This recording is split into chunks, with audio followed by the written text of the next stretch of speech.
ټول عمر په دې سوچ کې تا تېر کړو چې یاره کله به زما یوټیوب چینل کامیابېږي، کله به زما ویډیو باندې په ویلیونو ویوز راځي، کله به زما په ویډیو باندې په میلیونو سبسکرایبر راځي. په دې انتظار کې هر ماښام هر سهار ستا نه لاړ. دا زندګي خو دومره ده نو چې ته په دې کې سوچ کوې، وسایل به لټوې چې یاره ما سره ښه موبایل نشتی، ما سره ښه ځای نشتی، ما سره بهترین لوکیشن نشتی، زما بیکګراوند خراب دی، زما کیمره خرابه ده، ما سره انټرنیټ نشتی. د دنیا ګوټ ګوټ ته انټرنیټ رسېدل دی، ټیک.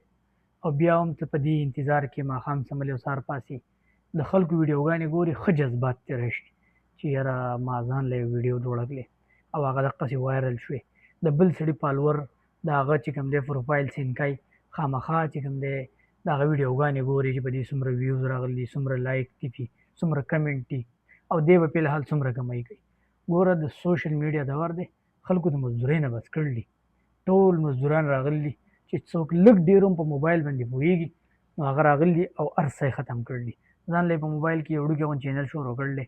ګوره ضروري نه ده چې ته دې یو ښه تعلیم یافته یې، ته دې چې کوم دی ښه هنرمند یې. ستا دا ذهن د دنیا په یو نه یو کار خو به ته پوهېږي که نه.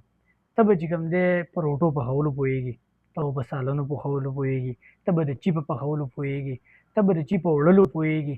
چې ته په کم کار باندې پوهېږي هغه کار نه ویډیو کوه، په هغې کې چې ته کم کار کې ستا تجربه ده، ټیک شو. که ته بالکل یو هسې ګرځې لکه او د دنیا د هېڅ شي تجربه دې نشتي نو ته خبرې کولی شي که نه. خپل د ملګرو سره خبرې کوې، خپل د دوستانو سره خبرې کوې، هغه خبرې راخله او یوټیوب له یې ورکوه.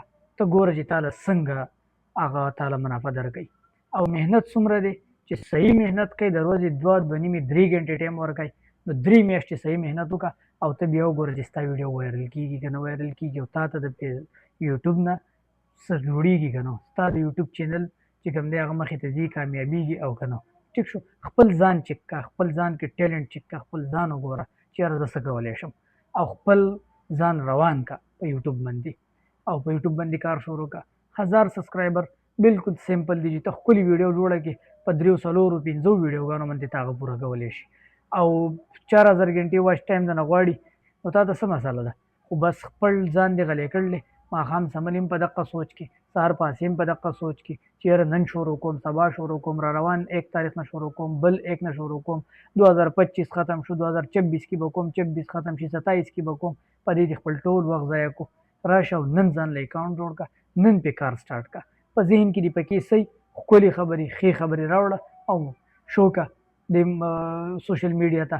دا په یوټیوب کې دنیا کورسونه پراته دي، یو نه یو کورس ترې راواله، په هغې کې لږ غونته کې کار وکړه چې لږه تجربه دې وشوه، په هغې ویډیو جوړه کوه، اپلوډ یې کړه. دا څه ګران کار خو نه دی، ټولو نه اسان کار دی د یوټیوب